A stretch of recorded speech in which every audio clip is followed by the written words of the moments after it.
Assalamualaikum warahmatullahi wabarakatuh. Hai semuanya, perkenalkan nama saya Hilda Octavia. Saya merupakan mahasiswa PPG Prajabatan Gelombang 2 dari Universitas Jambi. Pada kesempatan kali ini, saya akan membagikan pengalaman saya ketika melakukan PPL di salah satu sekolah di kota Jambi. Melalui kegiatan PPL ini, saya melakukan profiling peserta didik untuk melihat karakteristik dan tahap perkembangan peserta didik.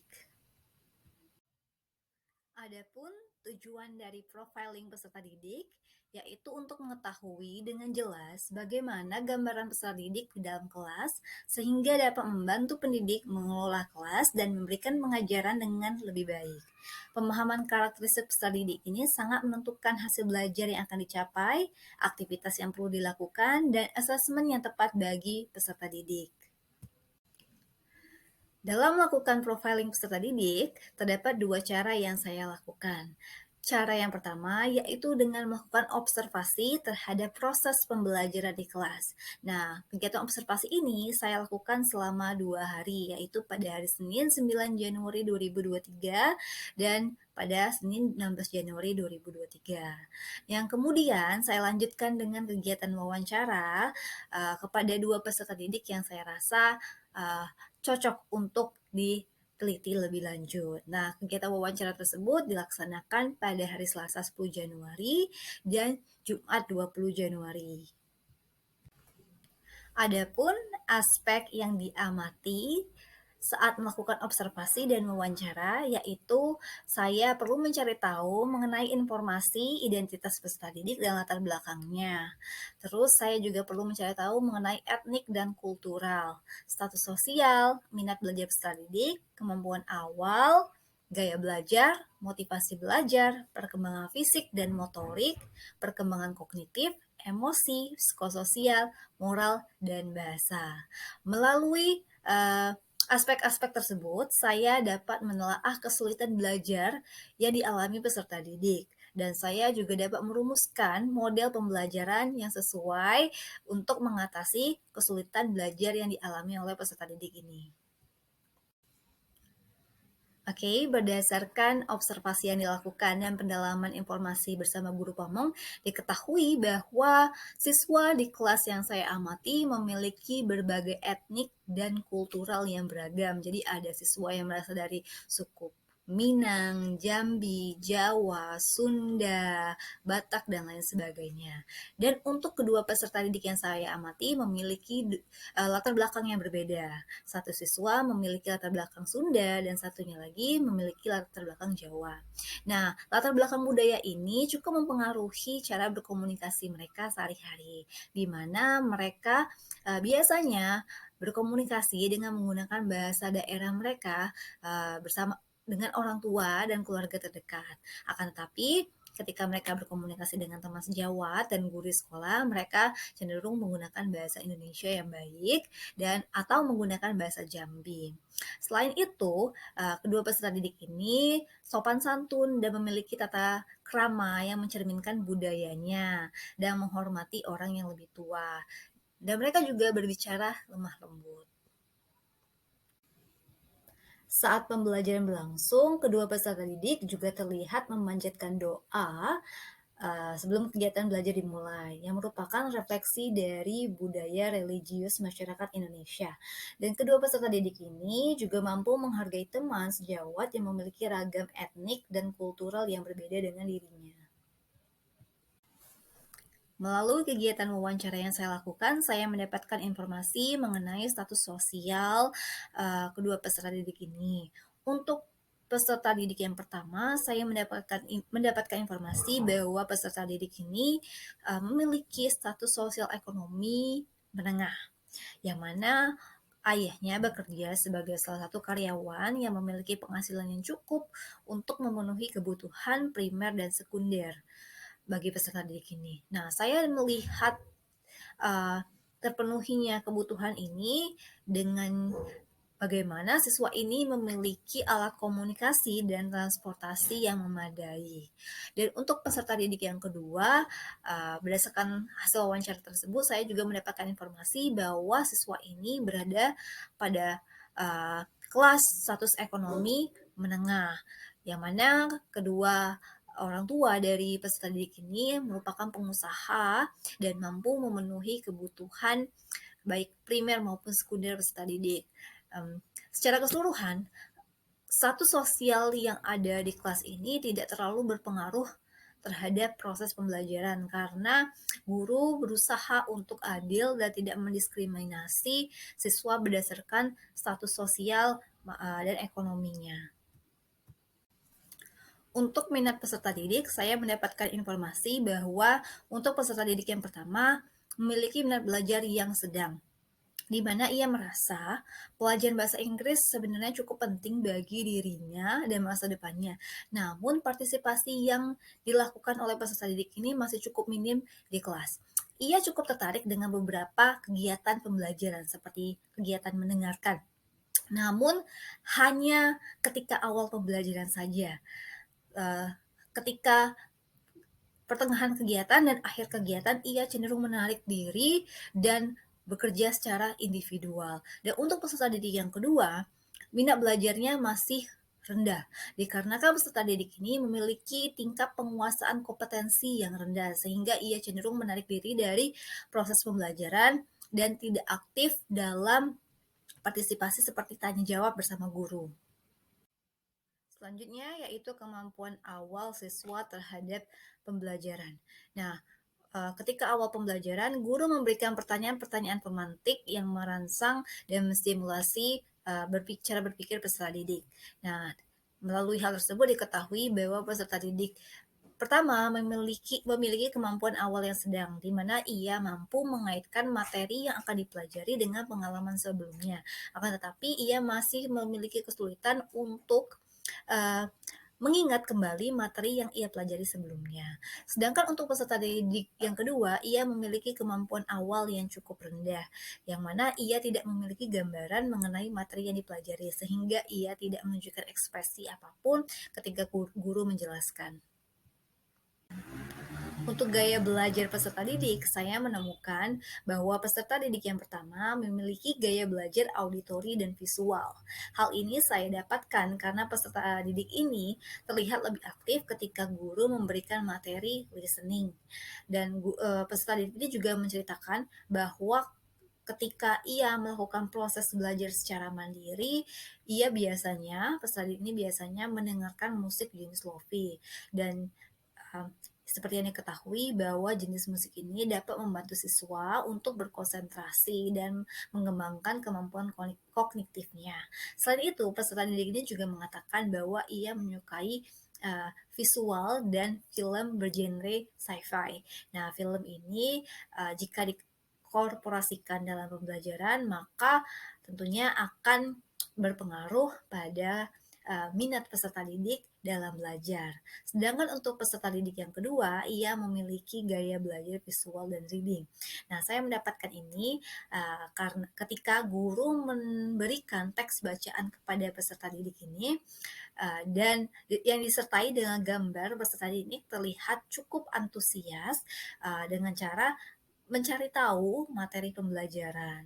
Maka dari itu saya simpulkan bahwa peserta didik ini memiliki gaya belajar visual dan dengan kecenderungan untuk reading. Selanjutnya yaitu perkembangan fisik dan motorik peserta didik. Berdasarkan hasil observasi yang saya lakukan, saya menemukan bahwa kedua peserta didik ini berada pada masa remaja, di mana mereka telah menunjukkan perubahan-perubahan seperti postur badan, tinggi badan, dan perubahan lainnya yang menunjukkan perubahan remaja pada umumnya. Untuk peserta didik yang A, ia sedikit memiliki gangguan yang berimplikasi pada proses pembelajaran, yang mana peserta didik ini memiliki gangguan penglihatan. Jadi peserta didik ini harus memakai kacamata ketika belajar. Sedangkan untuk peserta didik yang kedua, dia tidak memiliki gangguan apapun yang menghambat proses belajar, baik itu dari gangguan fisik maupun motorik peserta didik. Untuk perkembangan kognitif peserta didik, kedua peserta didik ini telah berada pada tahap operasional formal, yang mana untuk peserta didik A, ia telah mampu memahami penjelasan lisan dan instruksi tugas yang diberikan oleh gurunya. Sedangkan untuk peserta didik yang kedua, cenderung lebih lamban dibandingkan peserta didik yang pertama dalam mencerna informasi yang diberikan. Peserta didik yang kedua memerlukan penjelasan yang lebih mendalam dan dorongan dari gurunya karena ia memiliki kesulitan memahami penjelasan dan instruksi yang tugas yang diberikan oleh guru.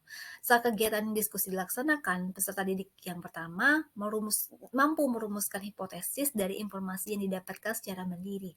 Sedangkan untuk peserta didik yang kedua mampu merumuskan hipotesis dan informasi yang didapatkan dengan bantuan guru dan teman lainnya.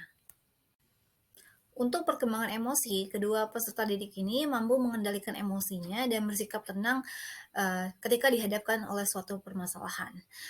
Justru kedua peserta didik ini cenderung bersikap tertutup saat proses pembelajaran. Dalam perkembangan emosi ini, lingkungan cukup mempengaruhi dalam perkembangannya.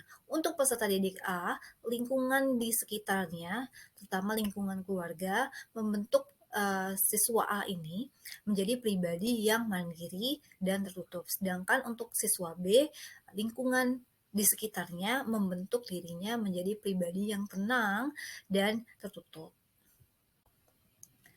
Pada perkembangan psikososial, didapatkan bahwa kedua peserta didik ini cenderung menarik diri dari pergaulan dan tidak mau bekerja sama dalam diskusi kelompok.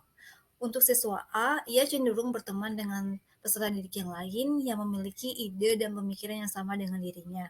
Ketika dilakukan wawancara, saya menanyakan alasan mengapa ia cenderung berteman dengan siswa seperti ini.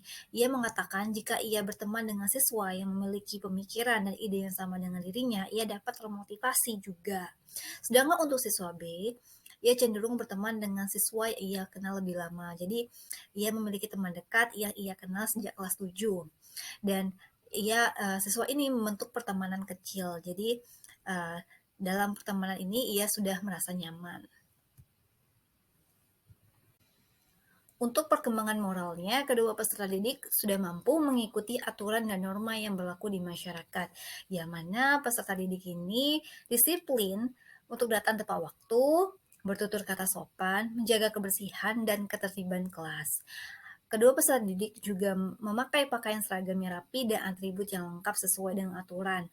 Mereka juga menunjukkan sikap hormat dan patuh kepada guru dan personil sekolah lainnya dengan cara menyapa guru dan personil sekolah ketika pembelajaran berlangsung atau ketika berada di luar kelas. Kedua peserta didik juga telah menunjukkan sikap tolong-menolong kepada sesama temannya. Hal ini dapat dilihat ketika teman tidak memiliki kamus ataupun alat tulis, kedua peserta didik ini dengan senang hati meminjamkan kamus ataupun alat tulis yang dimilikinya.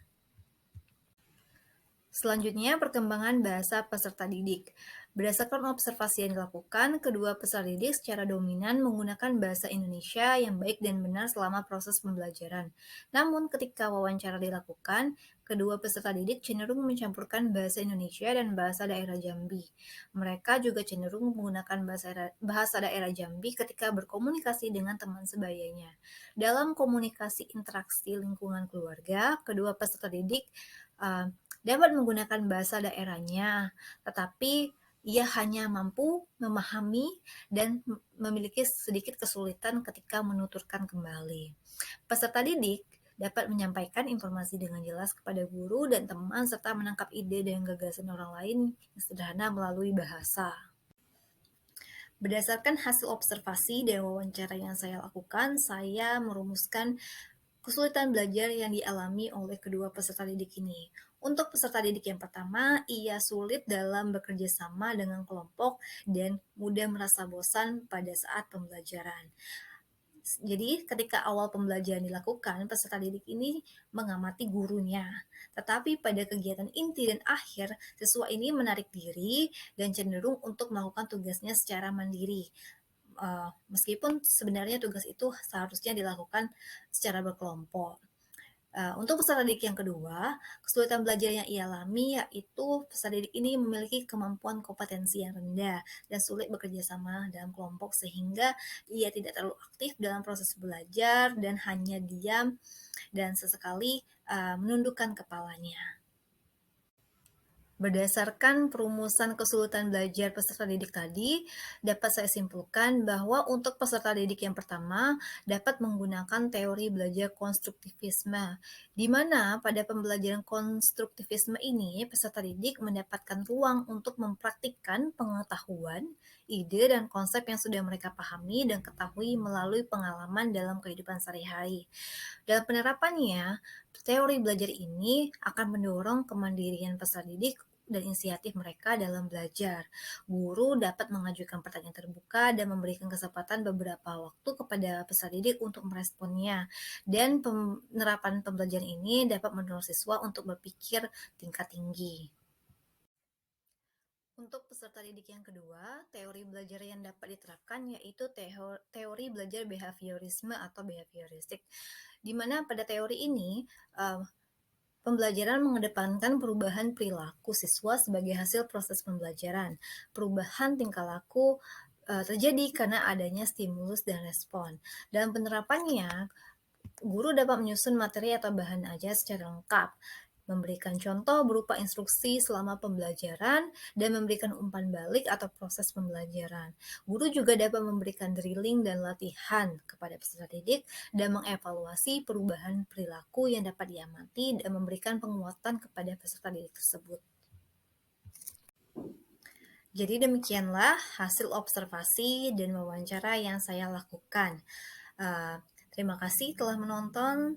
Assalamualaikum warahmatullahi wabarakatuh.